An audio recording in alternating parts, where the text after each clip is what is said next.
ನಮ್ಮ ಆರೋಗ್ಯ ನಮ್ಮ ಕೈಯಲ್ಲಿ ಅಂತ ಹೇಳ್ತಾ, hi friends, welcome back to my channel Renu's ರೆಸಿಪಿಗೆ ತಮ್ಮೆಲ್ಲರಿಗೂ ಸ್ವಾಗತ.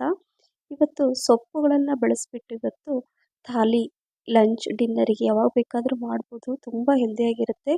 ಮಕ್ಕಳು ತಿನ್ನಲ್ಲ ಅನ್ನೋರು ಕೂಡ ಖಂಡಿತವಾಗ್ಲೂ ಮಿಸ್ ಮಾಡದೆ ತಿಂತಾರೆ. ಇದರ ರುಚಿ ಒಮ್ಮೆ ನೋಡಿದರೆ ನೀವು ಪದೇ ಪದೇ ಮಾಡಿ ತಿಂತೀರಾ, ಅಷ್ಟೊಂದು ರುಚಿಯಾಗಿರುತ್ತೆ. ಈ ರೀತಿಯಾಗಿ ನಾವು ಅವಾಗವಾಗ ಮಾಡಿ ತಿಂದರೆ ನಮ್ಮ ಆರೋಗ್ಯ ತುಂಬ ಚೆನ್ನಾಗಿರುತ್ತೆ. ಮಕ್ಕಳು ಕೂಡ ಇಷ್ಟಪಟ್ಟು ತಿಂತಾರೆ. ಯಾವ ರೀತಿ ಅಂತ ಬನ್ನಿ ನೋಡೋಣ. ಇಲ್ಲಿ ನೋಡಿ, ನಾನು ಮೊದಲು ಸೊಪ್ಪು ಸಾರು ಮಾಡ್ತಾ ಇದ್ದೀನಿ. ಇದು ಸಬ್ಬಸಿಗೆ ಸೊಪ್ಪು. ಸಬ್ಬಸಿಗೆ ಸೊಪ್ಪು ಮಕ್ಕಳು ಹೆಚ್ಚಾಗಿ ತಿನ್ನಲ್ಲ. ಹಾಗಾಗಿ ನಾನು ಕೆಲವೊಂದು ಸಲ ಮಕ್ಕಳಿಗೆ ಇಷ್ಟ ಆಗೋ ರೀತಿಯಲ್ಲಿ ಅಡುಗೆನೂ ಮಾಡ್ತೀನಿ. ಹಾಗೆ ಮನೆಯಲ್ಲಿ ಎಲ್ಲರೂ ದೊಡ್ಡವರು ಇಷ್ಟಪಡುವಂಥ ರೀತಿಯಲ್ಲೂ ಕೂಡ ನಾನು ಅಡುಗೆ ಮಾಡ್ತೀನಿ. ಹಾಗಾಗಿ ಇವತ್ತು ಎಲ್ಲರೂ ಇಷ್ಟಪಡಬೇಕು, ಮಕ್ಕಳು ಕೂಡ ಇಷ್ಟಪಡ್ತಾರೆ, ದೊಡ್ಡವರು ಇಷ್ಟಪಡೋ ಥರನೇ ಮಾಡ್ತಾಯಿದ್ದೀನಿ. ಈಗ ಇಲ್ಲಿ ಒಂದು ಕುಕ್ಕರಲ್ಲಿ ನಾನು ಬೇಳೆಗಳನ್ನು ಹಾಕ್ಕೊಳ್ತಾ ಇದ್ದೀನಿ. ಇಲ್ಲಿ ತೊಗರಿಬೇಳೆ ಹಾಕ್ಕೊಳ್ತೀನಿ.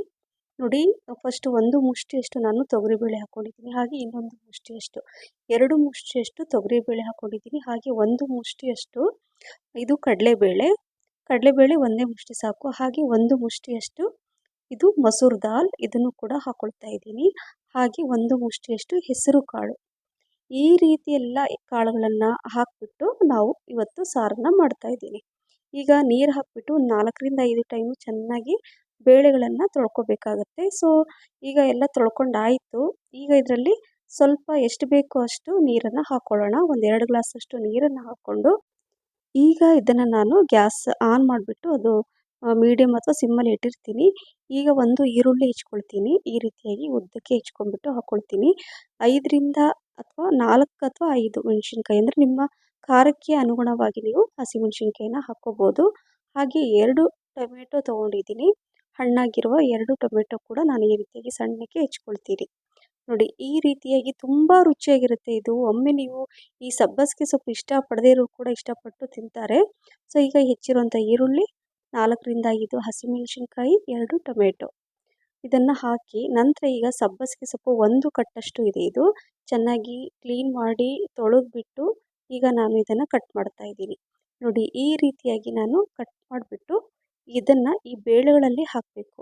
ತುಂಬ ರುಚಿಯಾಗಿರುತ್ತೆ. ಒಮ್ಮೆ ನೀವು ಈ ರೀತಿ ಮಾಡಿ ಆವಾಗವಾಗ ನೀವು ಸಬ್ಬಸಿಗೆ ಸೊಪ್ಪಿಂದ ಬೇರೆ ಬೇರೆ ರೀತಿಯಲ್ಲಿ ನೀವು ರೆಸಿಪಿನ ಮಾಡ್ತೀರಾ. ಬಟ್ ಈ ರೀತಿ ಒಮ್ಮೆ ಮಾಡಿ ಖಂಡಿತವಾಗ್ಲೂ ಇಷ್ಟ ಆಗುತ್ತೆ. ಆರೋಗ್ಯಕರವಾದ ಈ ಸೊಪ್ಪಿನ ಸಾರು ಅಂತ ಹೇಳ್ಬೋದು. ನೋಡಿ, ಸೊಪ್ಪು ಮುಳುಗೋಷ್ಟು ನೀರು ಇದೆಯಾ ಅಂತ ನಾನು ಒಂದು ಟೈಮ್ ಈ ರೀತಿಯಾಗಿ ಚೆಕ್ ಮಾಡಿ ಕರೆಕ್ಟಾಗಿದೆ. ಈಗ 1 ಸ್ಪೂನಷ್ಟು ಜೀರಿಗೆ, ಅರ್ಧ ಸ್ಪೂನಷ್ಟು ಅರಿಶಿನ, 1 ಸ್ಪೂನಷ್ಟು ಉಪ್ಪು, 1 ಸ್ಪೂನಷ್ಟು ಎಣ್ಣೆ ಹಾಕಿಬಿಟ್ಟು ಕುಕ್ಕರ್ ಲಿಡ್ಡನ್ನು ಕ್ಲೋಸ್ ಮಾಡಿ 3 ವಿಸಲ್ ಮೀಡಿಯಮ್ ಫ್ಲೇಮಲ್ಲೇ ಮಾಡ್ಕೋಬೇಕಾಗತ್ತೆ. ಅಷ್ಟರಲ್ಲಿ ನಾನಿಲ್ಲಿ ತುಂಬ ಹೆಲ್ದಿಯಾದ ಒಂದು ಪೂರಿ ರೆಸಿಪಿನ ತೋರಿಸ್ತೀನಿ. ನೋಡಿ, ಒಂದು 2-3 ಇಂಚಷ್ಟು ಶುಂಠಿ, ಒಂದು 4 ಹಸಿಮೆಣಸಿನ್ಕಾಯಿ ಮತ್ತು ಸ್ವಲ್ಪ ಜಾಸ್ತಿನೇ ನಾನು ಇಲ್ಲಿ ಕರಿಬೇವು ಸೊಪ್ಪನ್ನು ತೊಗೊಳ್ತಾ ಇದ್ದೀನಿ. ನೋಡ್ತಾ ಇರ್ಬೋದು, ಇಷ್ಟೆಲ್ಲ ಕರಿಬೇವು ಅಂದರೆ ಒಂದು ದೊಡ್ಡ ಬಟ್ಲಷ್ಟು ಕರಿಬೇವು ಸೊಪ್ಪನ್ನು. ನೋಡಿ, ಕರಿಬೇವು ಸೊಪ್ಪು ಚೆನ್ನಾಗಿ ತೊಳೆದ್ಬಿಟ್ಟು ಈ ರೀತಿಯಾಗಿ ಒಣಗಿಸ್ಬಿಟ್ಟು ನಂತರ ಅಂದರೆ ನೀರಿನಂಶ ಹೋದ್ಮೇಲೆ ನಾನು ನೋಡಿ ಈ ರೀತಿಯಾಗಿ ತೆಗೆದ್ಬಿಟ್ಟು ನಾನೀಗ ಮಿಕ್ಸಿ ಜಾರಲ್ಲಿ ಹಾಕ್ಕೊಳ್ತಾ ಇದ್ದೀನಿ. ಕರಿಬೇವು ಸೊಪ್ಪು ಹೆಚ್ಚಾಗಿ ಮಕ್ಕಳು ತಿನ್ನಲ್ಲ, ಹಾಗಾಗಿ ನಾನು ಈ ರೀತಿ ಮಾಡ್ತಾ ಇದ್ದೀನಿ. 1 ಸ್ಪೂನಷ್ಟು ಜೀರಿಗೆ, ಸ್ವಲ್ಪ ನೀರು ಹಾಕಿಬಿಟ್ಟು ಈ ರೀತಿಯಾಗಿ ರುಬ್ಕೋಬೇಕು. ನೋಡಿ, ಈ ರೀತಿಯಾಗಿ ಸ್ವಲ್ಪ ತರಿತರಿದ್ರೂ ಕೂಡ ಪರವಾಗಿಲ್ಲ.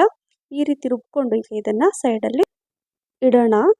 ಈಗ ಇಲ್ಲಿ ಒಂದು ಪಾತ್ರೆಯಲ್ಲಿ ನಾನು 2 ಬಟ್ಲಷ್ಟು ಅಂದರೆ 2 ಕಪ್ಪಷ್ಟು ನಾನು ಗೋಧಿ ಹಿಟ್ಟು ಹಾಕ್ಕೊಂಡಿದ್ದೀನಿ. 1 ಟೇಬಲ್ ಸ್ಪೂನಷ್ಟು ಕಡಲೆ ಹಿಟ್ಟು, ಅಂದರೆ ನಾವು ವಡೆ ಹಿಟ್ಟು, ಬಜ್ಜಿ ಎಲ್ಲ ಮಾಡ್ತೀವಲ್ಲ ಆ ಹಿಟ್ಟನ್ನು 1 ಟೇಬಲ್ ಸ್ಪೂನಷ್ಟು ಹಾಕ್ಕೊಂಡಿದ್ದೀನಿ. ಇಲ್ಲಿ ಸೊಪ್ಪು ಇಟ್ಟಿದ್ವಲ್ಲ ಅದು ಕೂಡ ವಿಸಲ್ ಆಯಿತು.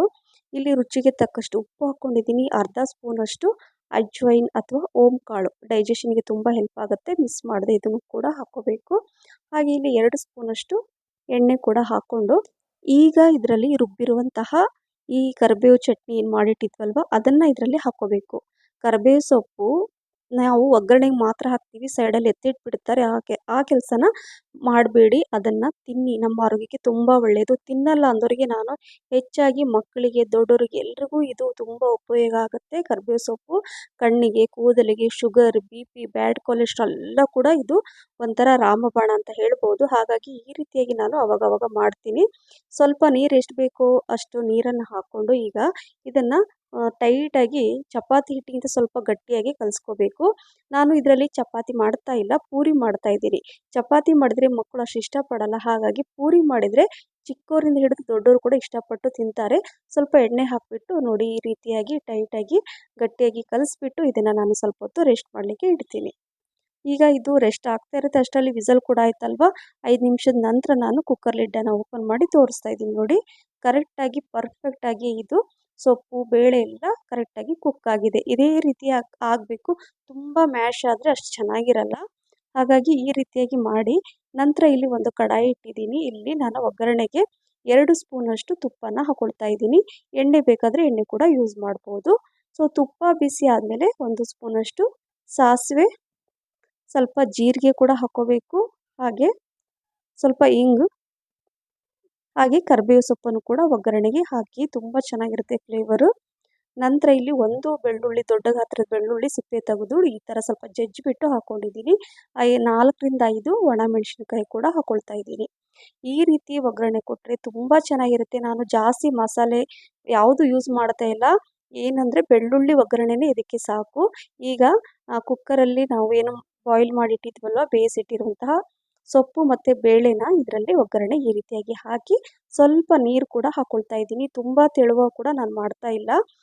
ಅನ್ನಕ್ಕೆ, ಪೂರಿಗೆ ಎಲ್ಲದಕ್ಕೂ ಸೂಟ್ ಆಗುತ್ತೆ. ಸ್ವಲ್ಪ ಮೊದಲೇ ಉಪ್ಪು ಹಾಕಿದ್ವಿ, ಈಗ ಸ್ವಲ್ಪ ಉಪ್ಪು ಕಮ್ಮಿ ಅನಿಸ್ತು. ಉಪ್ಪು ಕೂಡ ಹಾಕ್ಕೊಂಡು ಕರೆಕ್ಟಾಗಿ ಮಿಕ್ಸ್ ಮಾಡ್ಕೋಬೇಕು. 2ರಿಂದ 3 ನಿಮಿಷ ಚೆನ್ನಾಗಿ ಕುದಿಸ್ಕೋಬೇಕಾಗತ್ತೆ.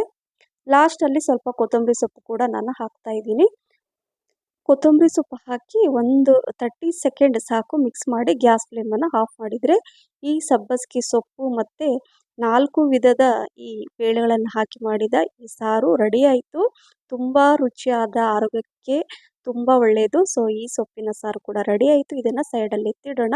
ಇಲ್ಲಿ ಸ್ವಲ್ಪ ನಾನು ಅಕ್ಕಿ ತೊಳೆದ್ಬಿಟ್ಟು ನಾನು ಇಡ್ತಾ ಇದ್ದೀನಿ ಅನ್ನಕ್ಕೆ. ಅನ್ನ ಕೂಡ ಆಗ್ತಾ ಇರುತ್ತೆ, ಹಾಗಾಗಿ ಸ್ವಲ್ಪ ಅನ್ನಕ್ಕಿಟ್ಟು ಸ್ವಲ್ಪ ಉಪ್ಪು ಕೂಡ ಹಾಕ್ತಾ ಇದ್ದೀನಿ ಅದರಲ್ಲಿ. ಅದು ಕೂಡ ಸೈಡಲ್ಲಿ ಅನ್ನ ಆಗುತ್ತೆ. ಈಗ ಇಲ್ಲಿ ನಾನು ಕೇವಲ ಒಂದು 2 ನಿಮಿಷದಲ್ಲಿ ಆಗುವಂತಹ ಈ ಪಲ್ಯನ ಮಾಡ್ತಾ ಇದ್ದೀನಿ. ಏನು ಪಲ್ಯ ಅಂದರೆ ಇಲ್ಲಿ ಒಂದು ಕಡಾಯಿ ಇಟ್ಟಿದ್ದೀನಿ, ಸ್ವಲ್ಪ ಎಣ್ಣೆ ಕೂಡ ಹಾಕಿದ್ದೀನಿ, 1 ಟೀ ಸ್ಪೂನಷ್ಟು. 1 ಈರುಳ್ಳಿ, 2 ಹಸಿಮೆಣಸಿನ್ಕಾಯಿ ಹಾಕ್ತಾ ಇದ್ದೀನಿ. ಮೆಂತ್ಯ ಸೊಪ್ಪು ಕೇವಲ 2 ನಿಮಿಷದಲ್ಲಿ ಆಗುತ್ತೆ.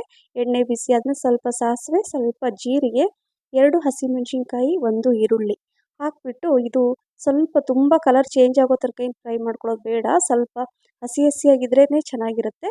ಈಗ ಮೆಂತ್ಯ ಸೊಪ್ಪನ್ನು ಕೂಡ ಹೆಚ್ಕೊಂಡು ಸ್ವಲ್ಪ ಅರಿಶಿನ ಹಾಕ್ಕೊಂಡಿದ್ದೀನಿ, ಸ್ವಲ್ಪ ರುಚಿಗೆ ತಕ್ಕಷ್ಟು ಉಪ್ಪು.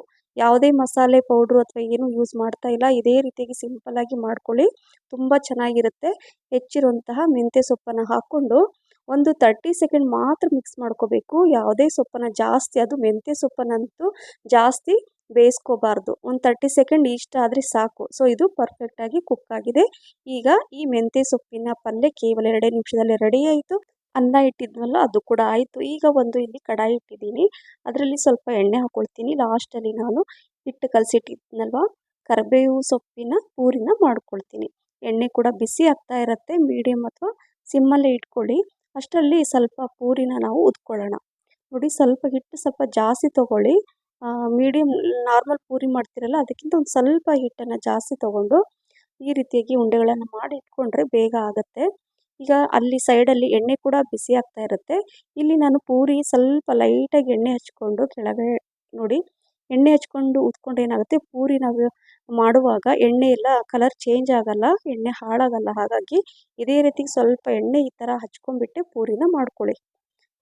ಎಣ್ಣೆ ಕೂಡ ತುಂಬ ಇಲ್ಲಾಂದ್ರೆ ಏನಾಗುತ್ತೆ, ತುಂಬ ಒಣ ಹಿಟ್ಟು ಹಾಕ್ಕೊಂಡ್ಬಿಟ್ಟು ಪೂರಿ ಮಾಡಿದರೆ ಏನಾಗುತ್ತೆ, ಒಂಥರ ಆ ಒಣ ಹಿಟ್ಟೆಲ್ಲ ಎಣ್ಣೆಯಲ್ಲಿ ಬಿಟ್ಕೊಂಡು ಒಂಥರ ಸುಟ್ಟೋದಂಗೆ ಆಗುತ್ತೆ, ಚೆನ್ನಾಗಿರಲ್ಲ. ಹಾಗಾಗಿ ಇದೇ ರೀತಿಯಾಗಿ ಮಾಡ್ಕೊಳ್ಳಿ. ನೋಡಿ ಈ ರೀತಿಯಾಗಿ ಬರಬೇಕು ಕರೆಕ್ಟಾಗಿ. ನೋಡಿ ಎಷ್ಟು ಚೆನ್ನಾಗಿ ಕಲರ್, ಗ್ರೀನ್ ಕಲರ್ ಕಾಣಿಸ್ತಾ ಇದೆ, ಕರಿಬೇವು ಸೊಪ್ಪಿನ ಕಲರ್ ಅದು. ಈಗ ಎಣ್ಣೆ ಕೂಡ ಬಿಸಿಯಾಗಿದೆ. ಈಗ ಕಾದಿರುವ ಎಣ್ಣೆಯಲ್ಲಿ ನಾನು ಉದ್ದಿರುವಂತಹ ಪೂರಿನ ಇದರಲ್ಲಿ ಹಾಕ್ಕೊಂಡು ನೋಡಿ ಈ ರೀತಿಯಾಗಿ ಫ್ರೈ ಮಾಡ್ಕೋಬೇಕು ಪೂರಿನ. ಇದು ಮಕ್ಕಳು ಹಾಗೆ ಓಡಾಡ್ತಾ ಹಾಗೆ ತಿಂದ್ಬಿಡ್ತಾರೆ. ಯಾಕಂದರೆ ಇದರಲ್ಲಿ ಕೆಲವೊಂದು ಮಸಾಲೆ ಹಾಕಿದ್ದೀವಲ್ವ, ತುಂಬ ರುಚಿಯಾಗಿರುತ್ತೆ. ನೋಡಿ ಬಿಸಿ ಬಿಸಿ ಪೂರಿ ಎಷ್ಟು ಚೆನ್ನಾಗಿ ಉಬ್ಬಿ ಬರ್ತಾ ಇದೆ. ಇದೇ ರೀತಿಯಾಗಿ ಉಬ್ಬು ಬರುತ್ತೆ ಪೂರಿ. ಸ್ವಲ್ಪ ದಪ್ಪ ಮಾಡ್ಕೊಳ್ಳಿ, ಮಾಡಿಕೊಂಡ್ರೆ ನೋಡಿ ಎಷ್ಟು ಚೆನ್ನಾಗಿ ಕಲರ್ ಬರ್ತಾ ಇದೆ. ಈ ರೀತಿಯಾಗಿ ಮಾಡಿದರೆ ಕೆಲವೊಂದು ಸಲ ಮಕ್ಕಳಿಗೆ ಲಂಚ್ ಬಾಕ್ಸಿಗೆ ಕೂಡ ಈ ರೀತಿಯಾಗಿ ನಾವು ಮಾಡಿ ಕೊಡ್ಬೋದು. ಮೊಸರು ಜೊತೆ ಇದು ಹಾಗೆ ಕೂಡ ತಿಂತಾರೆ ಮಕ್ಕಳು. ಹಾಗಾಗಿ ಕೆಲವೊಂದು ಸಲ ಈ ರೀತಿಯಾಗಿ ಕೂಡ ನೀವು ಮಾಡ್ಕೊಳ್ಳಿ. ಇವತ್ತು ನಾನು ಲಂಚ್ಗೆ ಮಾಡ್ತಾ ಇದ್ದೀನಿ. ಹಾಗಾಗಿ ಲಂಚ್ ಡಿನ್ನರ್ಗೆ ಯಾವಾಗ ಬೇಕಾದ್ರೆ ಅವಾಗ ಮಾಡ್ಕೊಳ್ಳಿ. ಹಾಗೆ ಎಣ್ಣೆ ಬಿಸಿ ಇತ್ತಲ್ವ, ಹಾಗಾಗಿ ಫಿಂಗರ್ ಪಾಪಡ್ ಅಥವಾ ಹಪ್ಪಳ ಅಂತ ಹೇಳ್ತಾರೆ.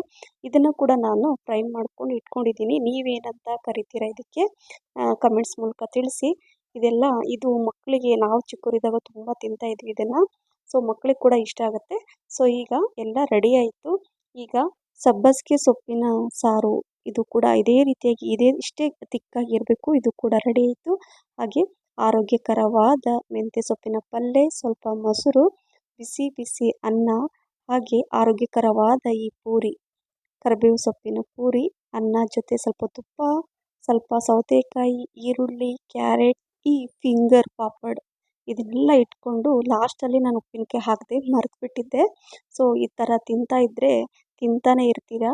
ಈ ರೆಸಿಪಿ ಇಷ್ಟ ಆದರೆ ಲೈಕ್, ಶೇರ್, ಕಮೆಂಟ್ಸ್ ಮತ್ತು ಸಬ್ಸ್ಕ್ರೈಬ್ ಮಾಡೋದನ್ನು ಮರಿಬೇಡಿ. ಹಾಗೆ ನನ್ನ ಫೇಸ್ಬುಕ್ ಪೇಜನ್ನು ಫಾಲೋ ಮಾಡಿ ಅಂತ ಹೇಳ್ತಾ ಮತ್ತೆ ಸಿಗ್ತೀನಿ. Thank you for watching. Bye.